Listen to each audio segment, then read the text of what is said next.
ছোট্ট ছোট্ট পায়ে চলতে চলতে 3-এ পৌঁছে গেল। হ্যাঁ, আমার তিতিনের 3 বছরের জন্মদিনের আনন্দটা আজ তোমাদের সাথে শেয়ার করব।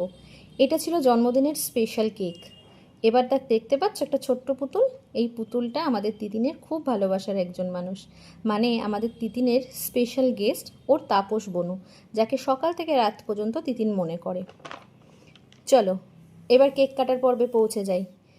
কেক কাটার জন্য ম্যাডাম তৈরি ছিল। আসলে কি জানো, এই জন্মদিনের আনন্দটা বাচ্চাদের মধ্যে বেশি থাকে। দুদিন আগে থেকে যখন সমস্ত কিছু কেনাকাটা হচ্ছিল, তখন থেকেই ম্যাডাম সবাইকে বলছিল আমার জন্মদিনের গিফট দাও। তবে সেই গিফটের মধ্যে ছিল পুতুল আর কিটক্যাট। আবার বলি, এবছরের জন্মদিনে ম্যাডামের স্কুলের বন্ধুরাও এসেছিল। ভাবা যায় এখন ম্যাডামের নিজস্ব কিছু লোক নিমন্ত্রিত হয়। যাই হোক, দাভাই, মামা আর পাপার হাত ধরে কেক কাটা হলো, আর এটাই ছিল বিশেষ আনন্দের মুহূর্ত।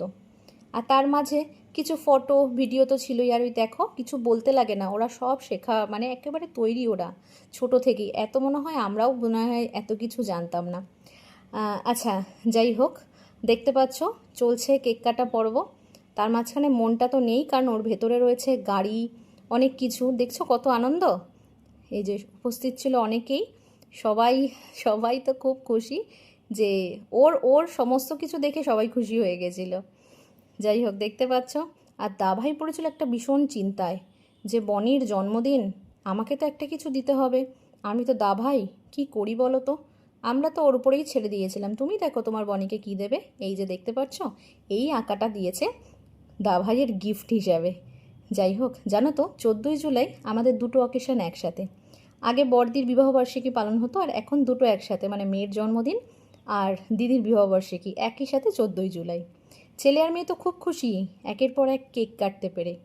আসলে সত্যি এসব কিছুর মধ্যে ওদের আনন্দটা সত্যিই অনেক বেশি থাকে। আর এদিকে জানো তো, তোমাদের আরেকটা দুঃখের কথা বলি। এই সমস্ত ভালো ভালো অনুষ্ঠানগুলো না পরে গিয়ে সোমবার, যেদিন আমি আমিষ খাই না। তো কি করব, তাতে আমার কোনো দুঃখও হয় না, কারণ আমি আবার শিবের জন্য সব করতে পারি। যাই হোক, তাতে কি হয়েছে, আমার কোনো অসুবিধা হয় না। আমি তো সব দেখলাম, ওরা সমস্ত কিছু করলো, কিন্তু একটুও খাবারের দিকেও তাকায়নি, কেকের দিকেও তাকায়নি। এগলেস ছিল, বাট আমি তাও তাকাইনি। এই যে দেখছো, দুজনে মিলে এদিকে চলছে। এরা দুজনে মিলে যে যার যেটা পছন্দ তুলে নিচ্ছে। আমাদের তাতে কোনো বারণ ছিল না, কারণ ওদের জন্যই সব কিছু। আমাদের আর কি, এখন তো ওদের আনন্দটাই আমাদের আনন্দ। ওরা আনন্দ পেলেই তো আমরা তাতে খুশি হব। এই যে এক মনে নিচ্ছে, কারণ ওটা ছিল জেলি। যাই হোক, আমার শাশুড়ি মা আমার জন্য আবার পোলাও আর আলুর দম করে নিয়ে গেছিলো। আর আমি ওদের খাবারের সমস্ত ভিডিও খুব একটা করিনি,